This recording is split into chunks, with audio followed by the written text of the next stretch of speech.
Ve'ezes Hashem Yisborach. We continue, or we are learning the holy letters of the Balatanya, and we're learning the holy letter number 13.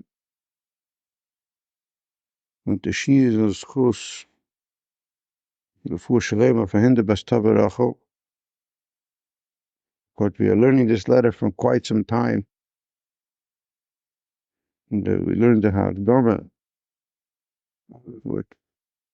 Even though it's been for quite some time, we are only scratching the surface of the secret of creation, which is the secret beyond why, and the mystery why God created the world. We have learned from many shiurim the beginning of the creation of the world, where God created 6 days, and the one who has insight into this secret has insight into mysteries of the galaxies, the mystery of the world, and the mystery of the Torah, which even the Torah itself, when you read the book of the Torah, the 5 books of Moshe Rabbeinu, if you don't have the secret of creation, if you don't have the lens of creation, then you cannot fully understand the secret of the Torah. And of course, everything that we are learning here is only a glimpse of our own comprehension, which is limited. And the main reason we are going so deep into this is to understand that the Holy Balatanya,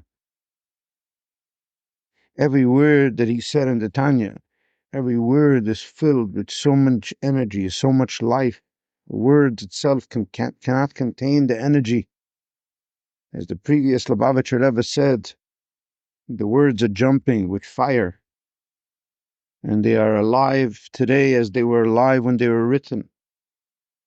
And they're penetrating the heart, and they contain an enormous amount of energy. And the fact is that when we read the page, we don't see. But when you get deep into this letter, when you live with it for 100 days, 200 days, when you live with it, you don't just live with it, you live with it in a way that becomes the vibrancy of your life. It becomes your glasses. And you're able to start to see, and you're exploring the thousands of pages of the Balatanya and his son and his grandson. All of the works, these Chassidic masters that they have taken, these enormous concepts. And when we understand them, each concept on its own, we amplify it, we give time and place for it. And then we can look back at the general words of the letter and hold a panoramic view, hold an appreciation for each word, but hold a panoramic view of its vision. And for this, we spend an enormous amount of time going through the letter, learning it carefully, albeit it looks like it's each class, each year, each day is its own day. But in truth, to fully appreciate the Holy Balatanya's words, even one word, one must have an enormous information. And the Balatanya gave this information all throughout the Chassidic works. And to go on this journey is a most mesmerizing journey, because at the same time, you're able to define and able to see how the lens of creation, when you're able to see the world from a different angle, what you see changes. We are not aware. All the time, we're looking at the world through our right eye and our left eye, we're judging the world all the time. Our left eye is our Gevurah, is the way we have been brought up, and in our Chesed, our right eye is our Chesed. And eyes themselves are rooted in Chesed. Even the left eye is rooted in Chesed, meaning to say we are attracted to everything what we see. The left eye is the eye of Gevurah, but it is me connecting myself with the world, even if it's superficially, whether I'm a man or a woman. I'm all the time attached to judging the world, to attach to judging, to reacting to everything I see. The left eye is really to internalize, to be humble, to be bitter, to suffer with. The right eye is to attach to. And when we understand this in its entirety, there's a tremendously new understanding, because we are used to looking at the world in a way that whatever we see, we have our personality, our persona reacting. If we're anxious people, we worry all the time, worry about what to worry about, as if we are running the world. Never mind the billions and trillions of cells in my body that God most meticulously controls, and we doesn't need any of our permission or any of our intelligence, and we won't even know about it. But with our tiny mind, our tiny trap that we have, we start to focus on our controlling this universe, our own brains, our own permission to control the universe. The reality is that all of this is persona, all of this is our personality, which is based on how we brought up. Civic philosophy comes to change a person's lenses, that what a person sees through the lenses. You know how you change a lens in a camera, all of a sudden it becomes sharper and brighter and more vibrant and more colorful. There's different lenses that allow you to see different things. If it's a microscope lens, it's binoculars, if it's a telescope, telescopic, the most powerful telescope. And the same exact thing is with our eyes. We have animal eyes on one level. The goal is to become human eyes and then godly eyes, to be able to see the spark, the vibrancy, the love, the life in every single person and every single thing. To transform your whole perspective is an enormous,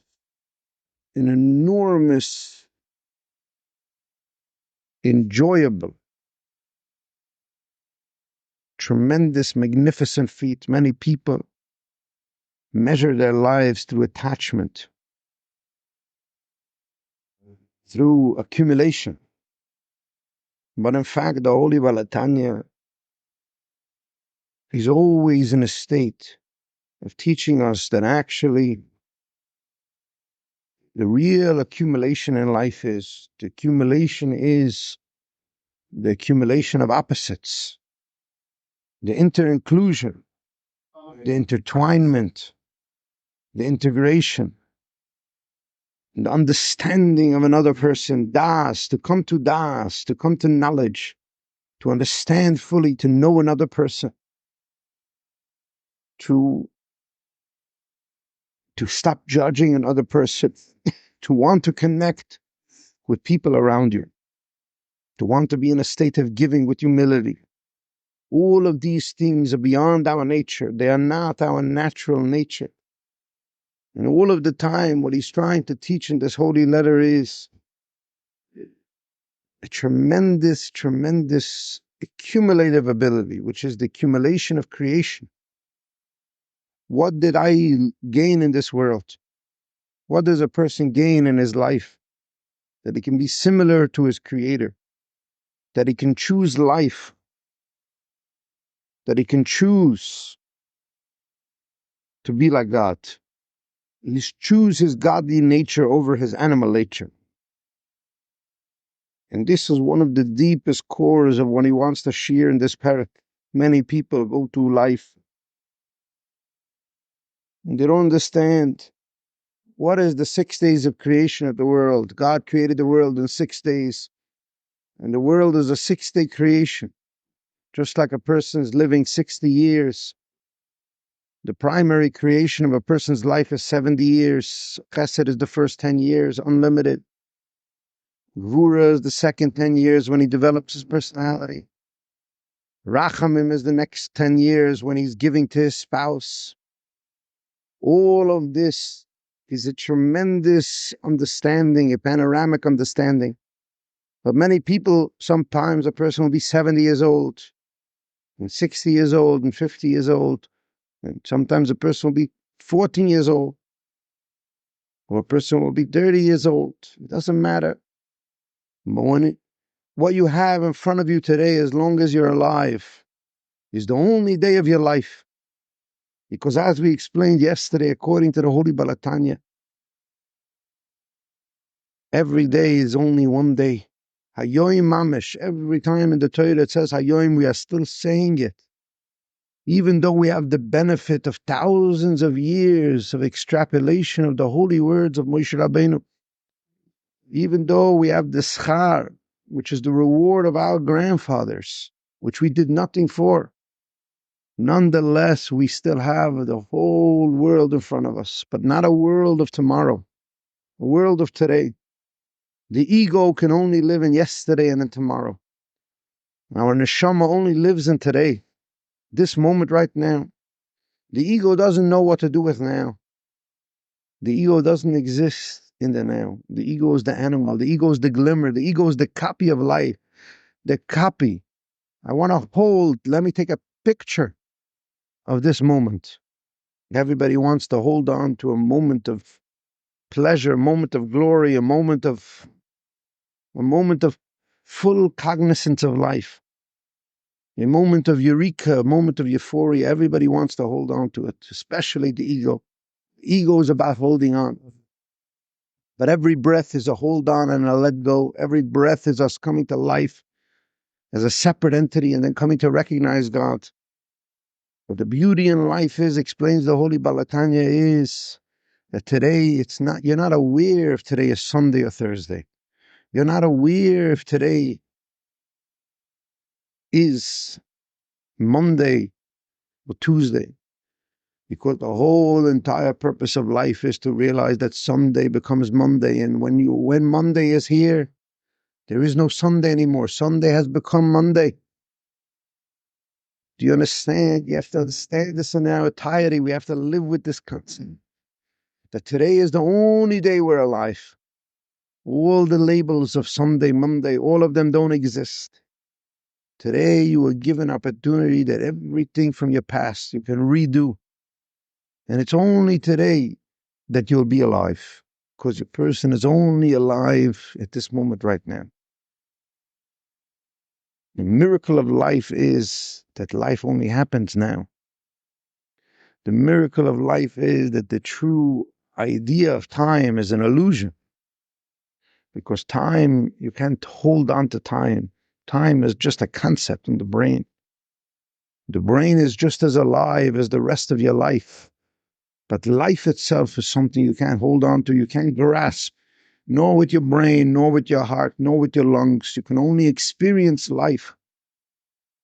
And to seize life, to choose life, to choose life, this one is a thing that you have to drop all days, all ideas of the past, all hopes for the future, and realize that only today can you do anything that matters. It's only today. Regret is only necessary to suck the marrow out of this moment right now. Regret is only necessary if you squandered life. Regret is only necessary if you need to come deep into this moment. And by all of us, we are usually superficial creatures. We are usually imagining we're going to live another 400 years. And that's the reason why a person needs tshuva and then ma'asim tovim. The Holy Balatanya wants to explain that the whole entire purpose of life is to create iskalolus, is to be Adam, is to transcend your nature. To transcend your nature means to take all your godly abilities and turn them into a wholesome unit of one. That everything should be Shemoy Echad, everything should be Hashem Echad, which means all of the past of my life, as long as it brought me to a space of tshuva, as long as it made me a more humble person, as long as I'm still alive in this world, I can transform bitterness into sweetness. All of my past negativity, if it brought me closer to God, if it brought me to a place where I can choose God on my own, which means not from a place of fear, not from a place of anxiety, not from a place of being forced, and then I have made the greatest Kiddush Hashem in the world because I have chosen for my own animal, for my own understanding, I've unified God. This language of the Holy Balatanya in chapter 36, that the purpose of life is for God to dwell on this earth. We all know when we come into our guest's house, they say, feel at home. If they really mean that we should feel at home, they give us to really feel at home. It is the most comforting experience, because a guest in somebody else's home is the most shameful thing. But if you can actually bring someone in a way that they feel at home over here, it is the most gratifying experience. And our whole purpose of life is to bring God into this world. This is a foreign world. It's a world where in our own life, we ourselves have proclivities towards everything physical. And God is separate, is remote, is a guest. And the goal is to slowly refine the world around us so God can be comfortable in this world, but not in a way that the rules and the boundaries of manners are destroyed. It's through the mannerisms of this world that God wants to dwell in this world. He wants us that our personality should come to realize, to come to serve Him. He wants everything in the world to scream out His name, because it discovers that its essential reality is life, is Him. And everything else is a reflection of His divine reality. Everything that's not restored to Him, everything that's not lechei elamim. And it's to discover this which makes all of life meaningful, all of the past, even the mistakes. A person fully can understand this idea that as long as you came to a recognition, a true recognition, what it means to be humble, what it means to walk with God, what it means to have unconditional love to your friends, to your neighbor, to somebody you don't even know. As long as you have touched that even for 1 second, you have transformed bitterness into sweetness, because you have taken your selfishness, your animal, your part of you that wants to be, that can't live with each other. You have taken the fragments of this creation. We call this world Olam HaTikkun. What is the Tikkun? The Tikkun is that me and you can't live together. From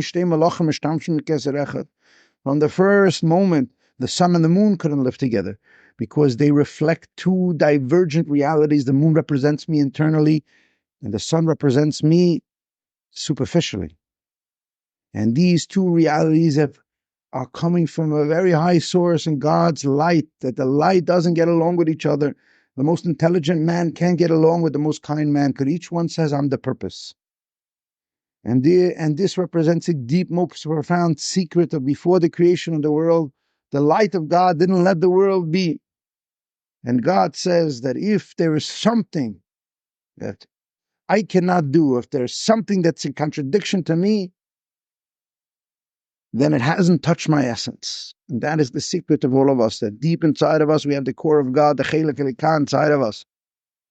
And we have to get in touch with that. We have to choose from that space.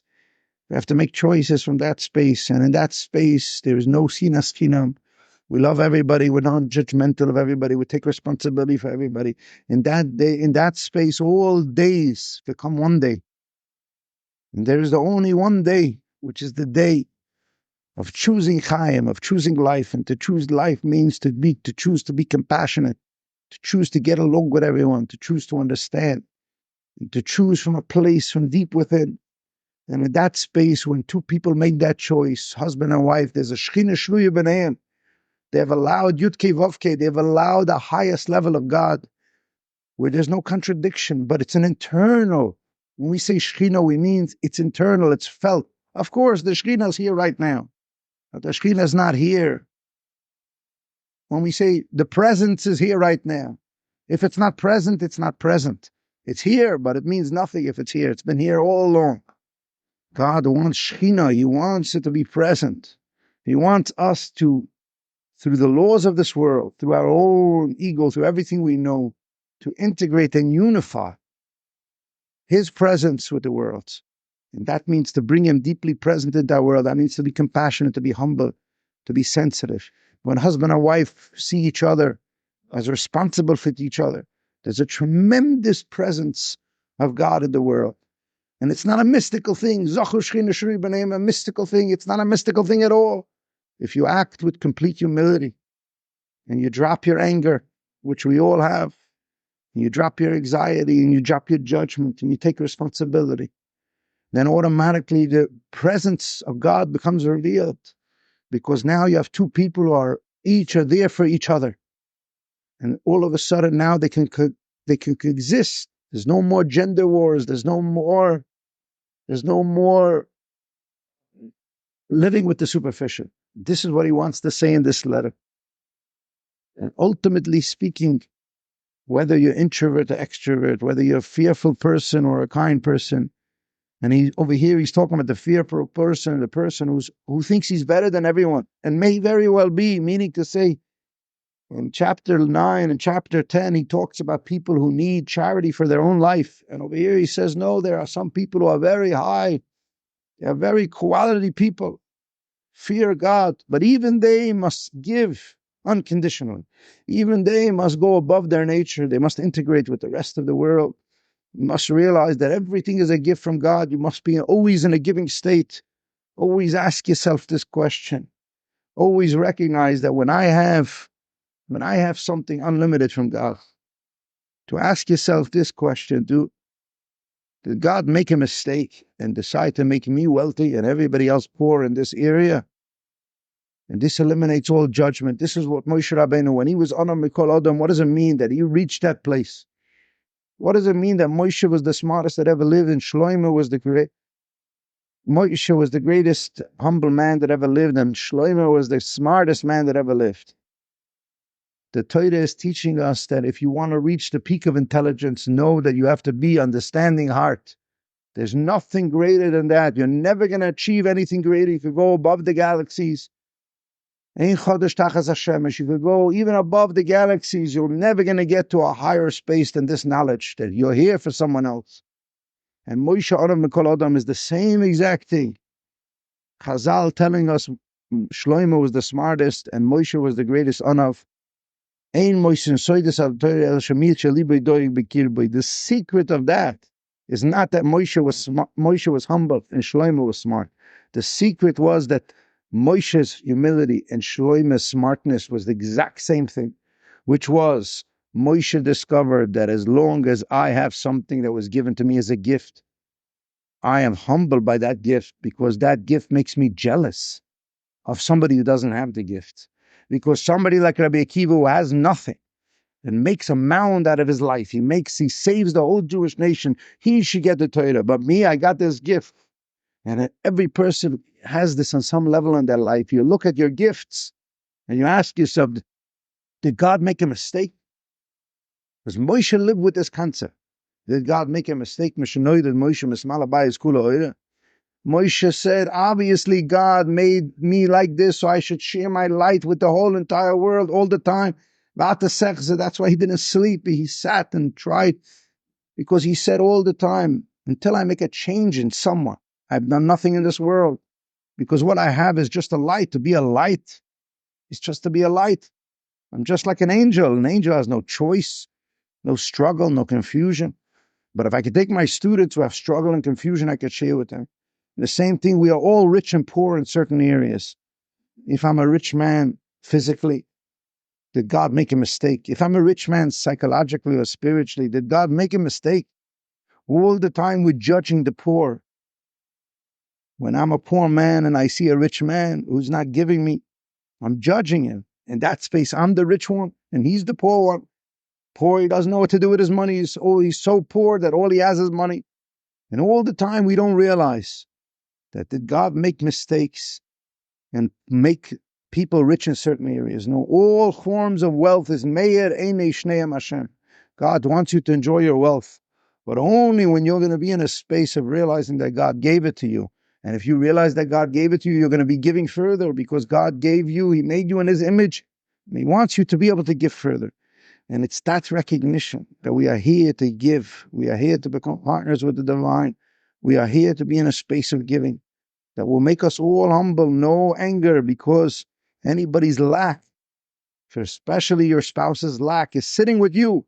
Yes, they are missing something at this moment. It's sitting with you. God didn't make a mistake. He wanted Shechinah Shruya B'neihen.